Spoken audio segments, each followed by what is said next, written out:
Sud Radio, le 10h midi, mettez-vous d'accord, Valérie Expert. Bon, il y a sûrement un sujet sur lequel nous serons d'accord ce matin. C'est le tennis. Bonjour, si vous nous rejoignez. Nous allons commenter l'actualité avec Nicolas Corato, président fondateur du think tank Place de la République. Bonjour Valérie. François Monboise, président de la FEVA, de la Fédération du e-commerce et de la vente à distance. Bonjour à vous. Bonjour. Luc Avéran, adjoint au maire de Neuilly. Bonjour. Bonjour Valérie. Et Jean-Claude Beaujour, qui ne devrait pas tarder à arriver, avocat et président du Forum transatlantique. On va revenir sur la croisière qui ne s'amuse plus, celle de Rima Hassan et de Greta Thunberg. Israël a intercepté le bateau, la fin de la croisière Selfie, a déclaré le ministère de l'Intérieur israélien. Écologie, Emmanuel Macron, donc en marge de ce sommet, a fait des déclarations hier dans la presse quotidienne. Il est en colère contre son gouvernement. Bref, on parlera de la dissolution. C'était il y a tout juste un an et Bercy qui veut s'attaquer au nombre de fonctionnaires alors qu'il n'y en a jamais eu autant et que leur nombre n'a jamais autant augmenté. Vos coups de cœur, vos coups de gueule, commençons peut-être par le tennis. J'étais étonné qu'aucun d'entre vous n'ait choisi cela en coup de cœur, mais c'est vrai que le match d'hier était absolument insensé entre Carlos Alcaraz et Yannis Sinner. C'est vrai que c'était il y a eu près de 10 millions de personnes à un moment. Il y a eu 10 millions de téléspectateurs sur France 2 et France 3, 7 millions en moyenne. C'est vrai que ça a été assez incroyable. Vous l'avez regardé, Luc Avéran ? Tout à fait. Malheureusement, pas sur l'ensemble de la durée, parce que 5h29, c'est une chose. C'est vrai qu'on était, non pas en mal, mais d'épopée tennistique depuis les belles années Nadal-Federer. Et là, en fait, s'installe une concurrence en plus empreinte d'un fair play, d'un grand respect entre les deux joueurs. Les stats sont impressionnantes côté Alcaraz. Plus jeune joueur à avoir gagné 5 titres de Grand Chelem, plus jeune joueur à avoir été numéro 1 mondial, c'était quand il avait 19 ans, plus jeune joueur à avoir gagné un titre de Grand Chelem. Donc on sent qu'on est au balbutiement d'une concurrence qui va s'installer sur une décennie, qui va nous faire vivre des moments absolument incroyables. Et chez les femmes aussi, la finale était absolument remarquable. Vous avez regardé, François Monboise ? Oui, j'ai regardé, c'était magnifique. Et ce qui m'impressionne, moi, c'est la précision des joueurs. C'est-à-dire qu'ils envoient des balles à pratiquement 200 à l'heure, qui tombent sur la ligne, et leur niveau, c'est visé. Ils visent la ligne. Non, c'était impressionnant. Nicolas ? Oui, nouvelle génération, nouvelle ère. Moi, ce qui me marque aussi, c'est les réactions de leurs aînés qui sont eux-mêmes épatés par effectivement cette précision, l'endurance. Enfin, ils ont quand même joué à un très très haut niveau pendant 5h30. Moi, j'ai pas, en tant que spectateur, je suis pas un spécialiste du tennis, mais j'ai pas senti, je dirais, de faiblesse, de coups de mou. On a l'impression qu'ils étaient toujours aussi frais qu'à la première minute, ce qui était un vrai plaisir pour ceux qui regardaient. Je sais pas pour ceux qui étaient sur le terrain si c'était la même chose. Et oui, moi, ce qui me marque, c'est surtout effectivement le côté un peu ébahi des anciens joueurs de tennis quand ils regardent cette nouvelle génération. Ouais, Agassi en particulier. Ouais. Et puis un coup de cœur aussi pour l'équipe du Portugal hier, qui a battu l'Espagne, qui a manifesté sur les Champs-Élysées et il n'y a pas eu de débordement. Voilà, ils ont fêté ça dans la joie, la bonne humeur. Il y avait moins de monde peut-être. Il y a moins de monde, il n'y avait pas de drapeau palestinien non plus. C'était voilà, non mais il y a d'autres équipes qui gagnent et qui foutent le bordel, pardon de le dire comme ça. Et hier, on peut dire que ça s'est fait dans la sérénité. Et bravo à l'équipe portugaise, donc qui deuxième titre hier, qui voilà, vous voulez regarder ? Non, pas regarder. La Ligue des Nations, non. Non, on regarde pas. C'est moins intéressant. Mais en tout cas, il y a eu la célébration sur les Champs-Élysées. Tout s'est bien passé. J'ai regardé la fin, mais il y avait un lien avec le PSG parce que 2 ou 3 des joueurs de l'équipe portugaise étaient des membres du PSG. Oui, absolument. Oui, effectivement, Stéphane me dit comment Alcaraz hier aussi a fêté avec les ramasseurs de balles. Oui, c'est vrai que c'était une très très belle image et ce fair play de part et d'autre. Jean-Claude Beaujour vient d'arriver. Bonjour. Tennis, vous avez regardé ? J'ai un peu regardé à fin, oui. Ouais, et alors ? C'était un superbe match. Ouais. Magnifique match. On va commencer à parler avec vos coups de cœur et vos coups de gueule. François, c'est un coup de cœur pour un édito du Monde, une fois n'est pas coutume. Non, mais un coup de projecteur, parce que c'est pas tellement le contenu de l'édito, mais ça que soit le Monde qui le dise. C'est-à-dire que l'édito du Monde ce week-end, je lis le titre, c'est le vélo, signe de totale coolitude, et c'est muet en symbole d'agressivité, de chacun pour soi et de chaos urbain. Alors ça, c'est un peu ce qu'on constate à Paris, où la coexistence vélo, voiture, bus, piéton est de plus en plus compliquée. et où l'équation un peu simpliste, la voiture c'est pas bien, il faut la diminuer, le vélo c'est entre guillemets la mobilité douce. Au quotidien dans Paris, c'est pas vrai. Non. Parce que il y a parce que l'espace, dans toutes les grandes villes, hein, l'espace est fini et ce que prend l'un, l'autre ne l'a plus. En plus, c'est des voies séparées. En plus, en même temps et depuis le Covid, il y a une extension énorme des terrasses des cafés. Ce qui fait que les trottoirs sont réduits et que les piétons, ils ont des vélos, plus les terrasses, plus les voitures. C'est vraiment compliqué. Et c'est bien, je trouve, qu'on s'en rende compte. Il n'y a pas de solution facile.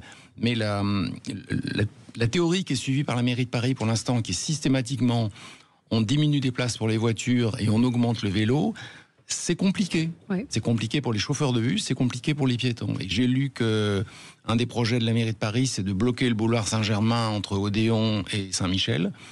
Donc l'un des rares axes ouest-est à peu près circulant dans Paris va être bouché, parce que de l'autre côté, pour les Parisiens qui connaissent les quais, rive droite, c'est toujours bouché. Toujours. Ça va être compliqué, quoi. Ça fait une ville qui vit entre soi de plus en plus, où on ne peut pas circuler. Oui. Commentaire Oui, une petite réflexion personnelle. Vous savez, je me suis déjà fait... je suis déjà tombé 2 fois par des vélos qui venaient de l'arrière et qui roulaient, qui allaient tellement vite sur le trottoir, et pourtant je suis 1m80, donc je suis pas un petit gabarit, et j'ai chuté et je suis tombé. Je me suis un peu blessé et je me suis dit, si c'était une personne âgée ou c'était un enfant, ça aurait pu être dramatique.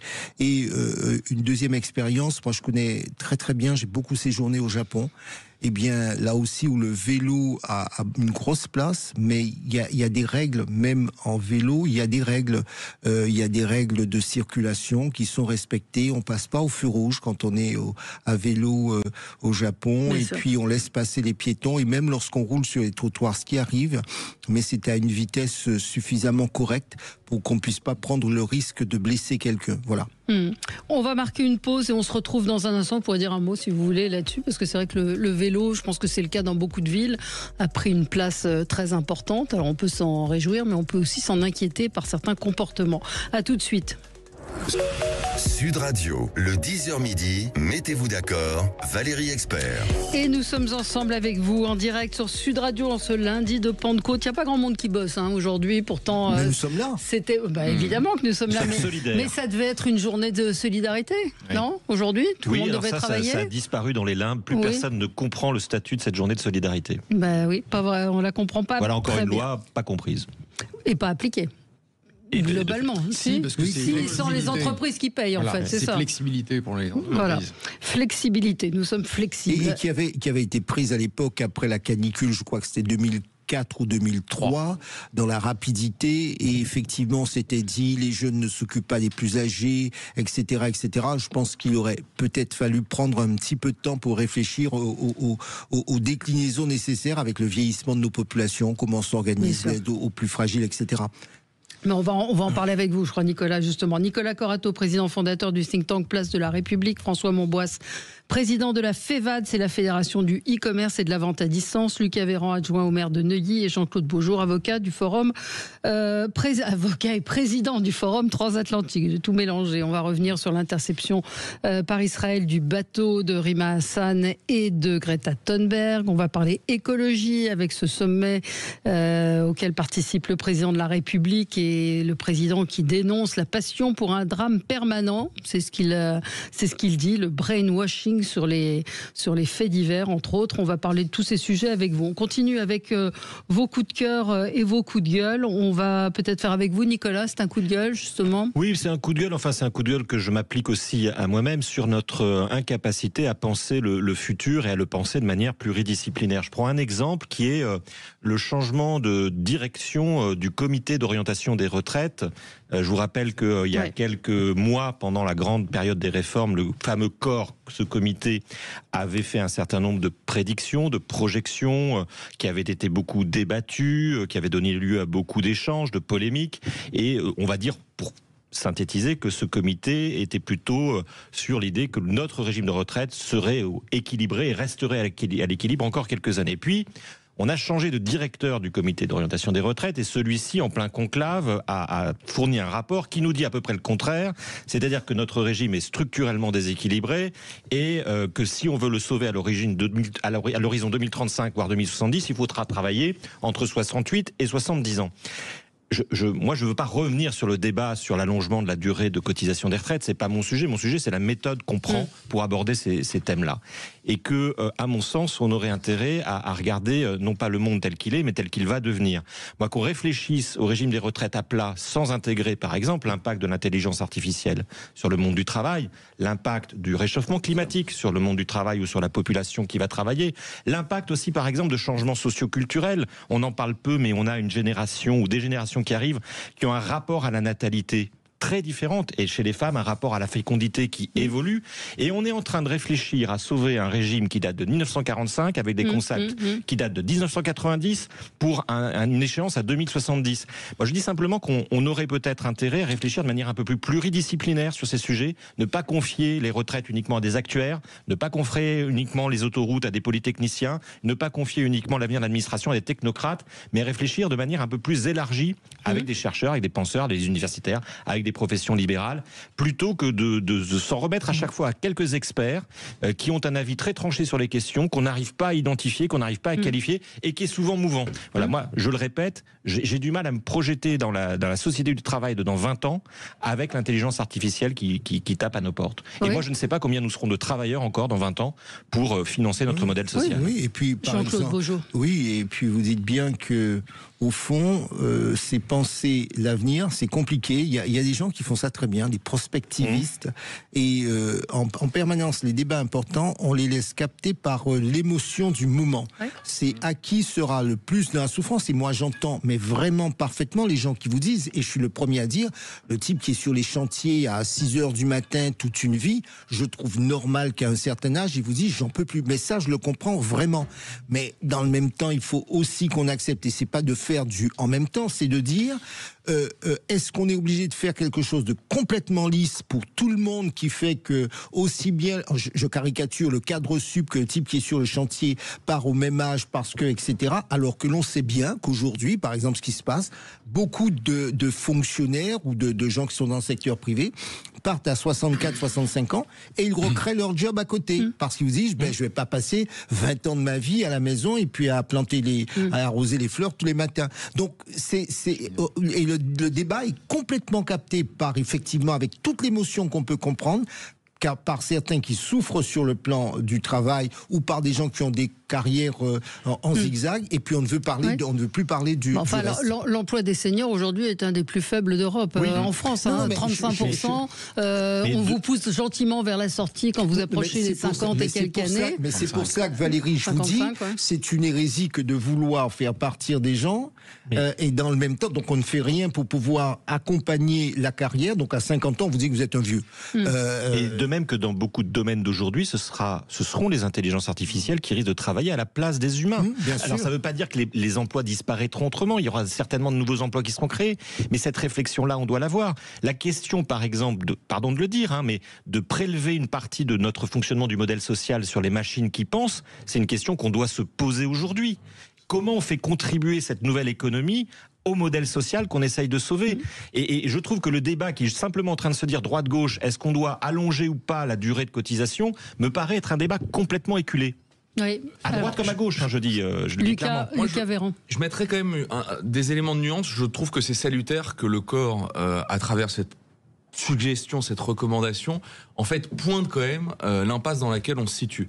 Et je trouve d'autant plus salutaire que ça vient s'accompagner d'un certain nombre de propositions dans le champ politique, d'introduction d'une part de capitalisation dans le système, Édouard Philippe, David Lisnard, y compris même de forces syndicales. J'ai remarqué la CFDT et Marie-Lise Dion, donc vraiment là il y a une évolution. Donc je trouve que les plaques tectoniques sont en train de s'opérer sur la question des retraites, qui pendant longtemps était soit un impensé, soit même quasiment un tabou depuis que Mitterrand avait instauré le retour à 60 ans. Après, là où je partage, c'est que aujourd'hui, ce qu'on est capable de mesurer, c'est bien évidemment la démographie, parce qu'une unité de mesure, c'est une génération, c'est 25 à 30 ans. Ça, on est relativement capable de se projeter dans l'avenir. En revanche, ce qui est vrai, c'est qu'il va y avoir toute une série d'emplois. J'écoutais la dernière fois le CEO d'Anthropic, une des plus grandes entreprises dans le domaine de l'intelligence artificielle, qui dit en effet qu'il va y avoir une automatisation des tâches très importante sur les métiers à col blanc. Donc l'ensemble des cadres qui étaient avec des compétences qui étaient très recherchées comment ces métiers-là vont pouvoir se réinventer, parce que lui disait, à terme, sur ces métiers-là hautement qualifiés, il pourrait y avoir un chômage structurel de 20%. Donc effectivement, je suis d'accord, il faut réfléchir. Mais je trouve qu'on se pose collectivement la question de dire on est confronté à une impasse, c'est déjà une immense transformation et auquel toutes les familles politiques n'en sont pas encore à ce stade. Certains vous expliquent encore qu'il serait salutaire de revenir à 62 ans et qu'il n'y a circulé, voilà, il n'y a rien à voir. Un auditeur me dit au contraire, on va devoir adapter tous les métiers à l'IA et ça fera beaucoup de nouveaux métiers et de perspectives d'emploi aussi. Des nouvelles compétences. Aussi. François Monbois. Ce qui est difficile, je trouve, en France, c'est qu'on n'a pas de consensus sur l'état des lieux, en fait. Mais sur rien. Non. Donc ça rend la prospective très difficile. C'est-à-dire que dans la plupart des pays, on considère qu'aider les entreprises, c'est bon pour le pays. En France, non. Il y a beaucoup de gens qui pensent qu'aider les entreprises, c'est enrichir les patrons, donc il ne faut pas le faire. Et sur les retraites, on n'arrive pas à se mettre d'accord sur le constat. Non. Donc effectivement, c'est compliqué. Je suis d'accord sur l'intérêt qu'il y aurait à faire des prospectives, mais c'est très compliqué dans notre pays qui est extrêmement conflictuel. Conflictuel je ne sais pas si on peut faire le parallèle avec les ZFE. C'est-à-dire que on a imposé les ZFE sans vraiment faire d'état des lieux, sans se poser la question concrètement de ce que ça impactait sur les gens. Et on a Emmanuel Macron qui, on va y revenir dans un instant, mais on a des décisions qui sont prises. Vous évoquiez Énarque et compagnie, sans qu'il y ait vraiment d'applications concrètes qui soient envisagées. Alors, je ne sais pas s'il faut pointer du doigt telle ou telle communauté professionnelle, les énarques, les polytechniciens. Une chose est certaine, c'est que trop souvent, les débats se font, avec de l'émotion, et puis on a François l'a dit tout à l'heure, le rapport à l'entreprise est un rapport qui est schizophrénique dans notre pays parce qu'on oublie que 85 à 90% de nos entreprises sont de petites et moyennes entreprises et que seuls 10% sont de grosses et il faut de grandes entreprises, etc. Et ça, on l'oublie et il y a une sorte de haro sur les entreprises qui fait que dès lors que vous parlez entreprise, il n'y a plus aucune réflexion et tout ce qui pourrait être fait pour la création d'emplois, pour la création de richesses est bloqué parce que de facto, le anti-grand groupe rejaillit sur tout le monde, y compris le bonhomme qui a 3 salariés qui tentent de développer l'IA, etc., etc. Et vous avez raison. Oui. On va marquer une petite pause et on continue notre tour de table. On va parler des océans avec vous, Jean-Claude. À tout de suite. Sud Radio, le 10h midi, mettez-vous d'accord, Valérie Expert. Avec vous sur Sud Radio pour commenter l'actualité. Nous sommes en direct avec vous en ce lundi 9 juin. Alors vous, Lucas Véran, vous avez été interpellé ce week-end par un titre de Libération. Oui, tout à fait, parce que c'est déroulé un acte d'une extrême gravité vendredi dans notre commune de Neuilly-sur-Seine, puisque le rabbin Elie Emel a été agressé à la terrasse d'un café. Réaction très digne de la part des commerçants et de la population civile qui se trouvait sur place, qui ont directement permis l'interpellation et la neutralisation de l'individu qui avait pris la fuite avant l'arrivée de la police municipale. Bref, ça a créé un émoi dont on comprend l'importance face à la gravité. Encore une fois, il avait été agressé la semaine qui précédait à Deauville. Donc on se rend compte de l'installation, y compris dans des zones qu'on considérait comme sanctuaires, dénuées de toute violence, de cette haine-là qui trouve un terrain d'application très fort. Et en effet, là où la réaction d'une grande partie des dirigeants de la classe politique était tout à fait à la hauteur et tout à fait digne, on est tombé complètement stupéfait ce week-end par un titre de Libération qui dit Neuilly-sur-Seine, un Palestinien hospitalisé sous contrainte après avoir agressé un rabbin à coups de chaise. Et donc c'est vrai que dans la tonalité, on se demande pour Libération si un Palestinien, quel que soit, a le droit d'être coupable. Et en plus, on ne comprend pas comment on peut nuancer cet acte de cette gravité-là, cette mécanique antisémite qui ne cesse de se croître. Je rappelle que pour moins d'1% de la population, c'est plus de 60% des actions antireligieuses qui sont commises. Donc je trouve que ce genre d'attitude de la part de journaux au demeurant respectable est réellement à dénoncer parce qu'il concourt à un climat d'antisémitisme qui ne doit plus se faire jour dans notre pays. Vous l'avez vu passer, cet article. C'est vrai que normalement, le titre aurait dû être « Un rabbin agressé à coups de chaise, son agresseur présumé interpellé et placé en détention ou placé en... » Oui, mais c'est exactement les titres. C'est pour ça que j'ai arrêté de m'abonner au Monde, qu'a fait Le Monde pendant des années, en disant un Palestinien tué par l'armée israélienne et en tout petit, après avoir poignardé 3 civils. Ça a été, c'est régulièrement la façon dont Le Monde titre dans le conflit. Et ce qui est malheureux, c'est que c'est transposé en France. Oui. C'est sans commentaire. Moi, tout ce que je peux dire, c'est que finalement, c'est le serpent qui se mord la queue, parce qu'à force de ne pas gérer les sujets, effectivement, à force de ne pas dire que là, il y a un acte antisémite évident qu'il faut sanctionner sans réserve et sans rentrer dans la justification aucune, je dis bien justification aucune, et d'ailleurs, quel que soit l'acte raciste, je suis le premier à dire qu'il faut les sanctionner sans réserve. Eh bien, ça organise la communautarisation de notre société de plus en plus, et à la limite, c'est même pas nous, ce sont nos enfants qui vivront dans des sociétés hyper violentes. On est tous là à pleurnicher sur les États-Unis, sur ce qui s'y passe. Eh bien, on va arriver à un niveau égal de violence où les gens se feront justice eux-mêmes, parce qu'un jour, certains prendront les armes, tout simplement. Ouais. Nicolas, non, juste un titre idiot. Malheureusement, il y en a trop aujourd'hui dans la presse, qu'elle soit écrite ou audiovisuelle, et il faut toujours les dénoncer. On passe à votre coup de cœur ou coup de projecteur. Oui, coup de projecteur plus qu'un coup de cœur, puisque on en parlait hors antenne. La 3e conférence sur les océans est l'occasion de rappeler que la France est concernée. Alors moi, je passe sur la dimension politique de Macron recevant les chefs d'État. C'est pas le sujet pour moi. C'est de rappeler que la France est un pays des océans, puisque nous sommes présents sur 3 des 5 océans. Nous avons beaucoup parlé, vous vous souvenez, à l'époque de ce qui s'est passé à Mayotte avec les phénomènes cycloniques qui, hélas, ne sont pas inhabituels, mais sont de plus en plus violents.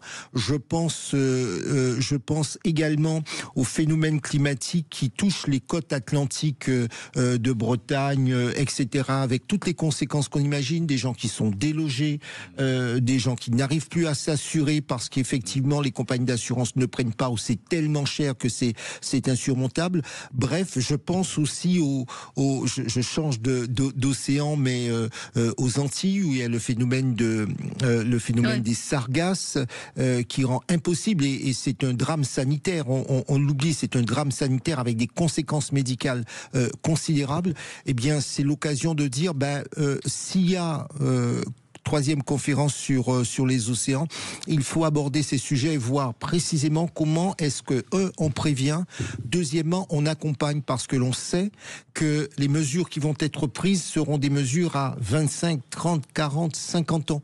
Pour autant, dans l'immédiat, qu'est-ce qu'on dit à nos concitoyens dont on détruit les maisons parce qu'ils sont sur le littoral? Qu'est-ce qu'on dit à des gens qui habitent, quand vous habitez une île, vous n'êtes jamais très loin de la mer et qui sont... La vie est invivable. En principe, il y a des gens qui devraient déménager à cause des sargasses. Qu'est-ce qu'on leur dit? Et est-ce qu'on va à chaque fois reconstruire mal, je pense à Mayotte, pour dépenser autant d'argent? Donc c'est vrai qu'on parlait de réflexion, non pas verticale, mais horizontale. Parfois, il faut prendre le temps de réfléchir au sujet et de voir comment est-ce qu'on gère l'avenir proche. Oui, les océans, alors effectivement, certains font remarquer, c'est anecdotique, je vous le concède, mais que ça se passe à Monaco, bien que le prince Albert soit très engagé autour des océans. Mais c'est le Monaco... Blue Economic Forum qui se passe à Monaco, pas la conférence. Non, c'est à Nice. Valérie, justement, ça ne m'avait pas échappé, mais j'ai envie de dire, pour une fois, ok, d'accord, et effectivement, on aurait pu imaginer que ça se passe en Loire-Atlantique parce que ça aurait été plus adapté, ça aurait été... Ok, mais... Passons sur cette dimension qui fait sourire, et c'est ça. Non, mais il y a un fond, il y a le fond. Mais le truc, c'est le en même temps. C'est-à-dire qu'on nous dit des choses, mais on fait le contraire de ce qu'on dit. Vous avez parfaitement raison, Valérie, et ni l'auditeur, ni vous, ni moi ne sommes responsables du choix du lieu de la conférence. Non, mais indépendamment de ça, sur le fond de la sauvegarde des océans, il y a une sorte de dramatisation importante, mais concrètement, qu'est-ce qu'on fait ? Concrètement, qu'est-ce qui va sortir de ça ? Non, mais déjà, il faut poser un constat, c'est que là, il y a 1000 scientifiques se sont réunis et ont adressé aux décideurs 16 pages de recommandations sur le fait qu'en effet les océans soient trop acides, trop chauds, en manque d'oxygène et que cela compromet la régulation du climat, sur la disparition des récifs coralliens qui abritent un trésor de biodiversité. Donc, en effet, déjà, il y avait besoin d'un call to action, comme disent les Américains, très fort, et celui-ci, il est apparu. Et ensuite, c'est l'ensemble des écosystèmes, décideurs, filières économiques très variées, de prendre des décisions. Ce que vous relevez finalement, c'est à l'image un peu des COP, ces instruments installent forcément une mécanique de prise de décision où, comme vous le disiez Jean-Claude, on est sur des perspectives à horizon 25-30 ans, vu l'importance du consensus. Donc il faut bien évidemment que ce soit couplé d'initiatives propres, à la fois des filières économiques, et en l'espèce la filière du transport maritime et de l'ensemble des acteurs est très réactive, très proactive sur le sujet, et puis côté décideur. Juste un point là-dessus, effectivement, vous avez raison de préciser, nous ne sommes pas sur des sujets où nous serions tout seuls à décider. Il suffirait de dire on prend telle décision et tout le monde suit. Il est évident que souveraineté étant la règle, nous sommes vraiment sur des sujets transnationaux et il faut essayer de mobiliser, rechercher les équilibres, rechercher aussi des solutions qui soient adaptées à tout le monde, parce que nous n'avons pas tous les mêmes moyens. Pour autant, c'est un peu, quand on parle des océans, nous sommes 200, 300, enfin au moins 150 pays à être plus ou moins concernés par ces sujets. On ne peut pas imposer à l'Inde sans avoir un consensus avec le Brésil, le Mexique, et puis les États-Unis sont absents. Vous voyez, pas de chance. Et vous avez raison, je pense que le point important, c'est qu'il faut rendre hommage quand même à la diplomatie française qui, envers et contre tout, et envers et contre, par exemple, messieurs Trump et Poutine, continue à alimenter le multilatéralisme. C'est-à-dire en faire que la communauté internationale continue à traiter ensemble de sujets qui sont vitaux pour toute l'humanité. Et ça, il faut reconnaître au président de la République, mais aussi je dirais, c'est une œuvre collective. Effectivement, cet effort de continuer à rassembler les chefs d'État, les nations du monde, pour affronter les défis qui sont les nôtres. Le vrai sujet aussi sur les océans, vous avez rappelé le trait de côte, la disparition des corails, le réchauffement. Il y a aussi la volonté, par exemple, affichée de Monsieur Trump, d'aller exploiter les fonds sous-marins. C'est la nouvelle frontière des États-Unis et de grande puissance, l'exploitation des fonds sous-marins. Et ce serait une calamité pour l'ensemble de l'humanité. Et il y a là, effectivement, un vrai sujet d'instrument international à trouver, d'instrument juridique international à trouver, pour aller réglementer, pour aller protéger le plus possible les fonds sous-marins d'une exploitation qui deviendrait complètement sauvage. Et donc, effectivement, on a tous intérêt à ce que ces initiatives perdurent et se déploient. On se retrouve dans un instant. L'ami Vincent Ferniaud me dit nous sommes présents, la France, sur 4 des 5 océans. 4 sur les 5. Il y a Tahiti, il y a le Pacifique, l'océan Indien. Voilà, et la après, Méditerranée. On a les Kerguelen et on a... deuxième zone exclusive mondiale. Peut-être on a la deuxième zone maritime. Voilà, Vincent Ferniaud Non, mais c'est... en principe, on a là Alors, le littoral, façade Manche Est, mer du Nord, façade Nord-Atlantique, Manche Ouest, façade Sud-Atlantique, façade Méditerranée. Et puis, il y a effectivement, dans les 12 territoires d'outre-mer, il y a les... Enfin bon... l'Antarctique, oui, c'est pas si simple que ça, parce que quand vous demandez quels sont les 5 océans, on vous dit le Pacifique Nord, le Pacifique Sud, l'Atlantique Nord, l'Atlantique Sud, l'océan Indien, l'océan Arctique et l'océan Austral.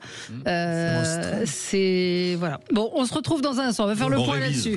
Disons qu'on est une grande puissance. De retour avec vous sur Sud Radio pour commenter l'actualité en direct. Alors, Emmanuel Macron ce week-end s'est exprimé dans la presse régional. Il s'est exprimé également lorsqu'il était à Monaco. Il parle du climat et il juge que remettre en cause la priorité donnée au climat est une énorme erreur. Donc il est revenu sur les ZFE, sur la suppression des ZFE. Et c'est son gouvernement, c'est son ministre qui a décidé ça. Qu'est-ce qui s'est passé? Rien du tout. Il n'y a pas eu de réaction. On ne comprend pas très bien ce qui est en train de se passer. Donc il tacle son propre gouvernement en leur reprochant d'avoir supprimé cette décision d'imposer des ZFE. Comment vous comprenez ça? Alors, oui. C'était à l'Assemblée nationale. Si je ne m'abuse, il y a eu un vote qui a coalisé le Rassemblement national, les Insoumis. Et les filles, je pense que c'était à la fois vis-à-vis de ces forces politiques et peut-être... Oui, mais enfin, il y a un ministre qui était en charge des ZFE. Enfin, là, on parle politique, hein. Oui, mais il essaie de reprendre la main, d'avoir un discours, et il peine à trouver un ton qui impacte l'opinion, je pense. Ouais. Comment vous comprenez ça, effectivement. Est-ce que c'est à l'intention des parlementaires, mais aussi de son gouvernement qui a été obligé de retirer cette disposition? Peut-être que M. Macron a un point de vue très objectif sur son bilan et qu'il se dit que son bilan en matière d'écologie est suffisamment assez mince pour qu'il ne soit pas détricoté. C'est d'ailleurs l'expression qu'il a utilisée. Donc moi, j'y vois aussi une forme d'aveu de faiblesse sur tout ce qu'il n'a pas pu accomplir pendant 7 ans en matière d'écologie. De là à dire que ce gouvernement, vous posez la question implicitement, chère Valérie, est encore le gouvernement d'Emmanuel Macron, c'est peut-être la bonne question. Oui. Est-ce que ce gouvernement est encore un gouvernement dans lequel le président de la République se reconnaît?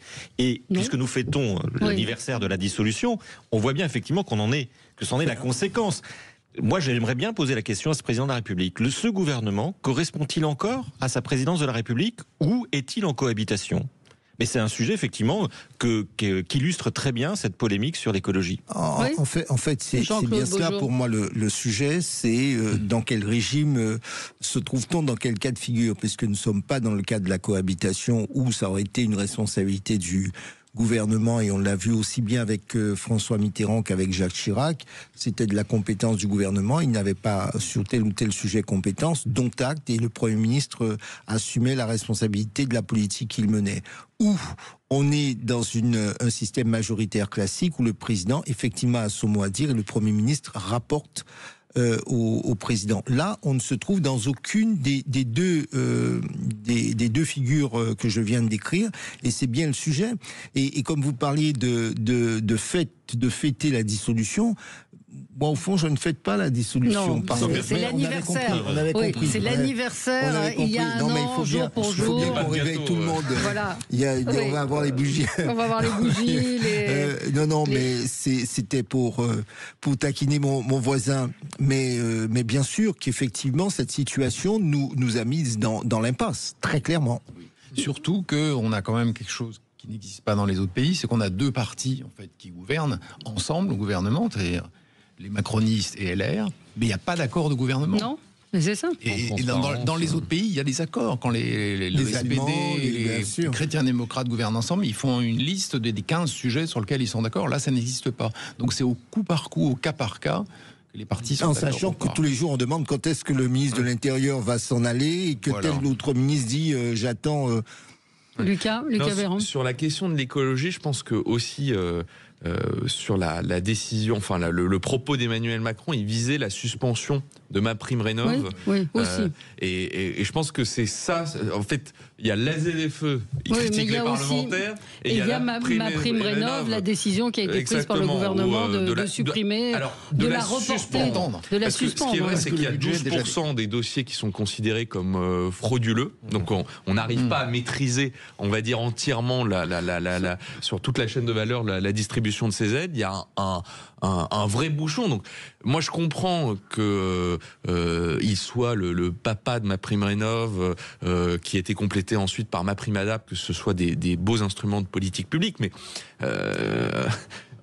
en fait j'ai l'impression que revient toujours ce sujet de tout le monde s'accorde à dire que pour arriver à 4,6% de déficit à la fin de l'année, il faut faire des économies structurelles très fortes, et dès qu'on commence au début du petit doigt à pointer un dispositif pour lequel on avance une suspension, alors on dit ça va détruire toute une filière, ce qui, encore une fois, peut être justifié, mais les efforts ne seront pas sans peine. Ça, mais là, surtout qu'on a l'impression que ça a été fait un peu dans la précipitation, et encore une fois sans anticipation des conséquences. Sur MaPrimeRénov', je pense que le président vise aussi la Cour des comptes, qui vient de faire un rapport au vitriol sur MaPrimeRénov' en disant qu'il y avait des abus, qu'il y avait des fraudes, en gros qu'il fallait tout remettre à plat. Et le ministre des Finances en a profité pour tout arrêter. Pourquoi ? Parce que je crois que tous les crédits de l'année sont déjà mangés à fin juin. Donc on a quand même un problème financier énorme parce que des tas d'entreprises s'engouffrent dans la brèche pour faire des travaux. Et on parlait de science et de consensus scientifique. Le problème, c'est qu'on sait par des études qui ont été faites dans des pays où on a fait des études, en Allemagne, en Grande-Bretagne, aux États-Unis, qu'on n'a pas les résultats réels escomptés par le théorique. Non. En gros, parce que les gens qui ont des fuites, ils se chauffent moins, et quand ils peuvent se chauffer plus, ils se chauffent plus. Ils vivent mieux. Donc on n'a pas du tout les économies attendues. Ouais. Et en plus, le DPE, on va savoir aussi, pénalise l'électricité. Aussi, parce que ça a été fait par l'ADEME, et que l'ADEME n'aime pas le nucléaire, donc n'aime pas l'électricité. Enfin, c'est aberrant.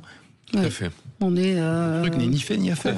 Compliqué. Et on continue. Autre déclaration d'Emmanuel Macron qui a fait beaucoup réagir, c'est quand il est revenu sur les petites polémiques. Écoutez ce qu'il disait à propos de notre passion pour le débat, pour le drame permanent. Chaque jour, on court après des événements, des petites polémiques. Essayons collectivement d'avoir un débat où on progresse. On vit dans une société qui a des défis. On a un défi démographique, écologique, technologique, d'unité du pays, parce qu'il y a en effet de la violence, mais qui vient aussi de division, qui vient... Bon, tout ça sont des problèmes de fond. Et moi, je trouve dans nos débats publics, d'abord, on s'intéresse qu'à ce qui va mal. Et on a cette espèce de passion pour le drame permanent et pas assez aux débats qui nous permettent collectivement de faire mieux.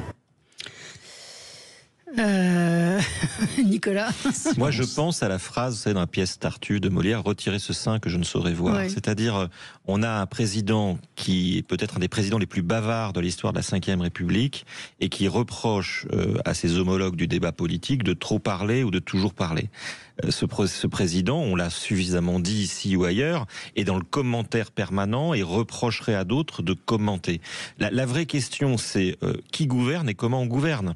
Moi, j'entends ce qu'il dit, je peux y souscrire. Effectivement, il faudrait définir les vrais défis, avoir un consensus national, s'attaquer à des solutions qu'on pourrait prendre en commun et puis avancer en faisant nation. Bon, mais manifestement, ce discours de la méthode qu'il voudrait que les autres s'imposent, il ne se l'impose pas à lui-même, il ne se l'est pas imposé à lui-même. Il a ajouté de la confusion à la confusion, et typiquement, moi je pense qu'il y a des sujets sur lesquels, effectivement, on attendrait que le président de la République puisse donner un cadre. Ce cadre, finalement, 7 ans, on ne l'a jamais eu. Et c'est peut-être aujourd'hui la raison pour laquelle le débat public, effectivement, est d'une piètre qualité. Moi, je souscris à son diagnostic, mais il est comptable de ce diagnostic. Donc, est-ce que c'est la bonne personne pour en sortir ? C'est la question qu'on doit se poser. Il reste encore 3 ans. Brainwashing, le mot de brainwashing qui est en plus utilisé dans une interview à la presse régionale, je ne pense pas que ça s'adresse aux lecteurs de la presse régionale. Pourquoi ne pas employer un mot français qui serait lavage de cerveau ? Mais pourquoi employer ce mot et en plus faire référence à cette manipulation des esprits ? Donc il dit brainwasher sur l'invasion du pays et sur les faits divers. Oui, c'est maladroit, je trouve. Enfin... C'est intentionnel, il est assez intelligent, Emmanuel Macron. Qu'il y a des faits divers quand même dramatiques. Il y a un rabbin qui se fait taper dessus à coups de chaise et il y a un monsieur qui a été poignardé dans une mosquée. Donc il faut que le président unifie le pays et des paroles d'apaisement et de réunir tout le monde et pas attaquer les gens en disant vous parlez de sujets qui n'en valent pas la peine. Il y a des sujets quand même qui sont importants, qui sont graves. Donc on ne peut pas faire comme si... Non. Ça c'est la moitié, mais il n'a pas été jusqu'au bout du discours de LFI qui dit... La presse Bolloré dresse les gens les uns contre les autres. Oui. Et on a l'impression qu'il a un peu voulu le dire, puis il a quand même fait un peu en arrière. Il le dit, il est dans le oui. Mais surtout, moi je trouve dans justement avec le lancement et avec les enjeux de la conférence des Nations Unies sur les océans, en fait ça crée un peu une partition de la société et une division entre ceux qui seraient attachés à des problématiques d'avenir sur les enjeux écologiques et le reste de la population qui globalement ne serait que manipulée par des médias d'extrême droite, Dixit CNews, et qui donc serait complètement avec des œillères sur les enjeux d'avenir. Mais le rôle, à mon sens, des responsables politiques, précisément sur la question des océans, où, à ce que je sache, il n'y a pas des gens qui habitent au fin fond des océans, donc par définition, c'est un enjeu politique où les responsables doivent embarquer la population. Ils doivent les amener à adhérer à un propos et justement pas donner l'impression que c'est des enjeux qui sont en opposition avec ce qui les concerne parfois plus directement, comme la question de la sécurité des biens ou des personnes, surtout, comme vous l'évoquez François, dans des périodes où il y a énormément d'incivilité, de drames qui quotidiennement se font jour. De violence. Je comprends pas ce propos où manifestement, alors je sais qu'il ne s'adresse pas aux Français, mais à ceux qui brainwash. Mais en faisant ça, il installe une division qui, à mon avis, est difficile à mener parce que on a besoin d'unité par rapport à ces enjeux d'une gravité extrême. Alors, moi je dirais en complément, s'il y a du lavage de cerveau, ça veut dire qu'il y a un terrain pour cela, en tout état de cause. Et ça voudrait dire, et ça veut surtout dire, qu'on n'entend pas qu'un certain nombre de nos concitoyens souffrent, ont des difficultés ou n'ont pas de perspective. Parce que c'est vrai qu'au fond, la France n'est pas, quand on regarde à l'échelle planétaire, nous sommes encore un grand pays, on a encore la possibilité de se faire soigner en fonction des régions. Alors il y a des variantes, il y a effectivement beaucoup de choses qui ne vont pas. Mais on ne sent pas de souffle qui puisse dire à nos concitoyens, on va se mobiliser avec 4, 5, 6 grands objectifs. On ne voit pas, et c'est la raison pour laquelle effectivement tel ou tel fait peut prendre de l'importance par rapport au fait de se dire comment est-ce qu'on s'organise avec l'intelligence artificielle, comment très concrètement et faire ce travail de pédagogie en disant ben oui, le monde a toujours été a toujours évolué, il faut arrêter. Moi quand les gens me disent avant c'était mieux et puis avant, je leur dis vous savez au Moyen-Âge c'était déjà mieux que 51 siècles avant, etc., etc. Donc nous sommes en permanence évolution. La question c'est comment est-ce que cette évolution est encadrée, comment elle est organisée, comment elle est accompagnée, comment nos concitoyens individuellement sont organisés. Effectivement, on avait raison de dire, est-ce qu'on ne doit pas taxer les machines pour pouvoir permettre la transition professionnelle d'un certain nombre, parce que c'est ce à quoi on doit s'attendre. Ce sont des débats comme ceux-là qu'il faut lancer, mais encore faut-il accepter de le faire et accepter que nos concitoyens peuvent être en véritable difficulté. On va marquer une petite pause et on se retrouve tout de suite après. Sud Radio, le 10h midi, mettez-vous d'accord, Valérie Expert. Fin de la croisière Selfie, ce sont les mots du ministère de l'Intérieur israélien. Le bateau pour Gaza a été intercepté ce matin et ses passagers seront renvoyés chez eux. Donc au passage, on signale quand même que Greta Thunberg et Rima Hassan ainsi que les passagers du bateau ont jeté leur téléphone portable à la mer quand ils ont été interceptés, donc ce qui n'est pas terrible pour les océans de mettre du plastique dans l'eau, mais ça c'est encore une fois anecdotique. Mais le voilier donc avait à son bord 12 militants. On a vu les images des soldats israéliens qui leur remettaient des sandwichs, donc c'est vrai qu'ils auraient peut-être aimé se faire arrêter dans la violence puisqu'ils avaient dit on va peut-être mourir, etc. Enfin ça avait été très très intensément il y avait une communication très très intense autour de cela. Et ce matin, on voit que le ministre de l'Intérieur, Monsieur Barrot, des Affaires étrangères, demande à ce que les ressortissants puissent bénéficier de protection consulaire. J'aimerais qu'il ait autant de célérité pour Boualem Samsal, puisque Israël a dit qu'ils allaient les remettre dans un avion et repartir. C'est obligatoire, ce que vous nous disiez, Nicolas Corato. Je ne dis pas que c'est obligatoire, je pense que c'est la doctrine des services diplomatiques français à chaque fois qu'un ressortissant français est appréhendé, d'ailleurs y compris pour des infractions, que de demander un suivi consulaire pour ce qui concerne nos ressortissants à l'étranger. Moi, la seule chose que je voudrais dire sur cette histoire, c'est que ce qui me peine, c'est que pour celles et ceux qui souhaitent que la France, je dirais, adopte une position plus sévère diplomatiquement vis-à-vis du gouvernement de M. Netanyahou, finalement, le résultat de cette croisière produit exactement l'excès inverse. C'est-à-dire qu'on voit effectivement le ministre des Affaires étrangères demander finalement un service diplomatique à l'État d'Israël et au gouvernement de M. Netanyahou concernant des ressortissants. Donc, même pour ceux qui poursuivraient cet objectif-là, finalement, la méthode retenue est mauvaise. C'est exactement l'excès inverse qui se produit et nous allons devoir demander au gouvernement de Netanyahou un certain nombre d'actions en faveur de nos ressortissants qui ont été interpellés. Ensuite, il y a un autre côté que je ne maîtrise absolument pas, c'est le droit international maritime. Je ne sais pas si Israël avait la capacité juridique pour appréhender ce bateau. J'imagine qu'il y aura énormément de débats sur le sujet. Mais politiquement, voilà ce à quoi on est résolu aujourd'hui, d'avoir une déclaration officielle de notre ministre des Affaires étrangères, qui à mon avis s'en serait bien passé, pour prendre effectivement attache avec le gouvernement israélien pour s'occuper du sort de nos ressortissants sur ce bateau. Il y a effectivement polémique, vous avez raison, sur l'arraisonnement du bateau. L'intervention des forces israéliennes sur le navire Madeleine, alors qu'il naviguait dans les eaux internationales, est une violation flagrante du droit international, parce qu'en fait les eaux dans lesquelles elles étaient n'étaient pas des eaux israéliennes. Donc il va y avoir évidemment polémique là-dessus. Néanmoins, on parle de cette opération de com qui fonctionne, puisqu'il y a un appel en plus à manifester une fois de plus place de la République.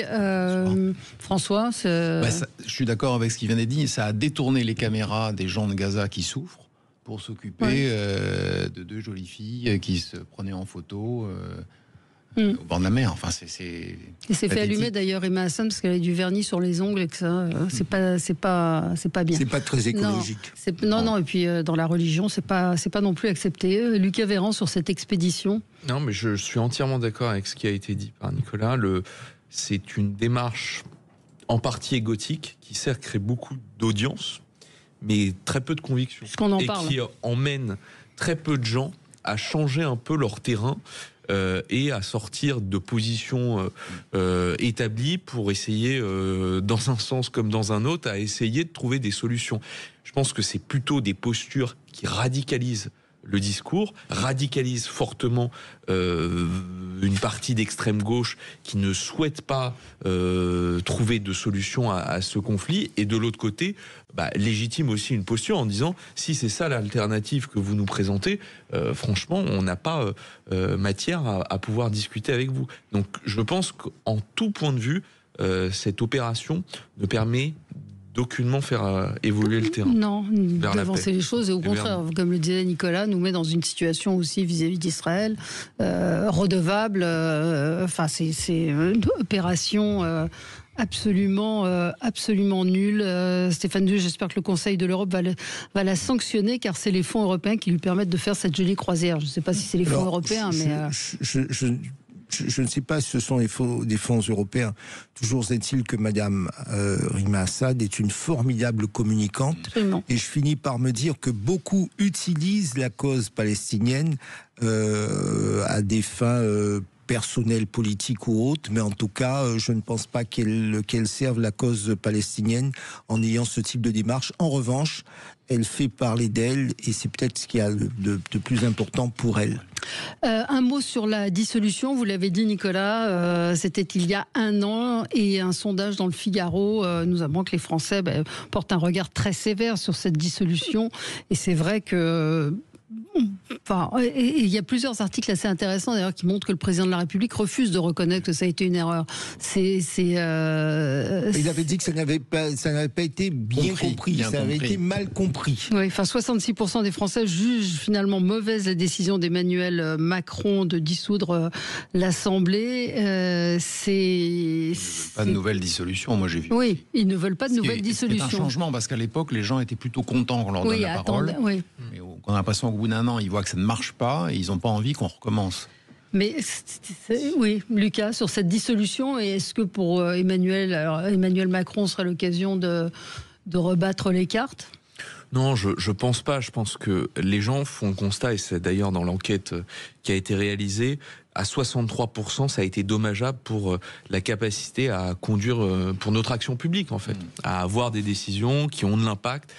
Le Parlement, et en fait moi ce qui me marque, c'est effectivement, et Ludovic Vigogne l'indiquait dans un édito ce matin, en fait tous perdants.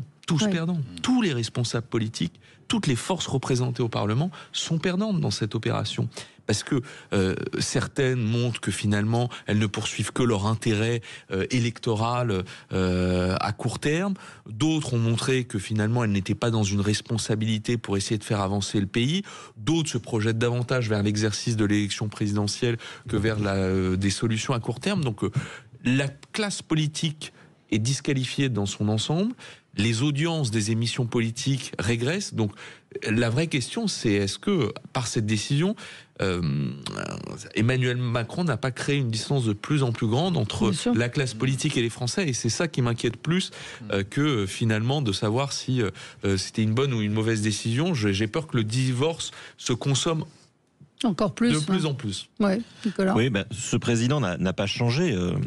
C'est toujours les Français qui ont mal compris avec Emmanuel Macron. La réforme des retraites, c'était les Français qui avaient mal compris. Les gilets jaunes, c'était les gilets jaunes qui comprenaient mal. Les 80 km/h, c'était la même chose. Bref, vous pouvez reprendre l'ensemble des réformes qui ont été menées par Emmanuel Macron. À chaque fois qu'il y a eu une opinion publique qui s'est exprimée, parfois majoritairement pour aller à l'encontre, l'explication du camp macroniste, ça a été toujours on doit faire un effort de pédagogie. On n'a pas suffisamment expliqué, sous-entendu, les Français n'ont pas bien compris ce que nous voulons faire de bien pour eux. Eh bien, moi je regrette qu'à ce stade, le président de la République, un an après, n'ait pas compris qu'il a commis une erreur. Alors je ne sais pas si on lui pardonnera le jour où il nous dira qu'il a compris, mais peut-être qu'on se rassurera pour l'avenir, parce que aujourd'hui vous citiez ce sondage. Moi, ce que je trouve intéressant dans ce sondage également, c'est le fait que la plupart des Français ne connaissent pas le nom des ministres qui composent le gouvernement de M. Bayrou. Alors, ça ne veut pas dire que ce gouvernement est illégitime. Il est juridiquement légitime. Ça ne veut pas dire qu'on ne doit pas le reconnaître. On doit le reconnaître puisque c'est le gouvernement de la nation. Ça veut dire que ce gouvernement est un gouvernement fantôme pour les Français et qu'on a l'impression, moi je crois que c'est ce qui rejoint ce que vous disiez ce sondage, que les Français ont l'impression de ne pas être gouvernés. Et c'est vraiment ça, moi, ce qui m'inquiète le plus, cette impression de non-gouvernement. Et ça, on n'était pas d'accord sur les chiffres 2 ans et demi ou 2 ans, mais qu'on soit sur 2 ans et demi ou 2 ans avant l'élection de 2027, ça va faire long quand même, 2 ans et demi ou 2 ans, avec cette sensation profonde dans l'opinion publique de ne pas être gouverné. Ouais. Oui, mais c'est plus qu'une impression. Nous, à la FEVAD, on travaille avec le ministère du Commerce, etc. Et là où on avait des rendez-vous qui s'échelonnaient dans les 6 mois, dans 1 an, etc., pendant cette année qui s'est passée, quand on parlait de ce genre d'horizon avec nos interlocuteurs, on sentait que ils nous disaient pas, mais on lisait dans les yeux, mais je ne sais pas si je serai encore là dans 6 mois. Personne ne sait. Et donc c'est dramatique quand l'interlocuteur de l'État n'a toujours pas de continuité. Et je comprends les gens. Ils se disaient, mais je serai peut-être plus là. Moi, je peux pas travailler à une échéance de 6 mois. Ouais. Vous savez, quand on est jeune étudiant en droit et qu'on étudie le droit constitutionnel, on a, pour beaucoup d'entre nous, étudié la 4e République. Et ce qui faisait sourire, c'était les changements gouvernementaux.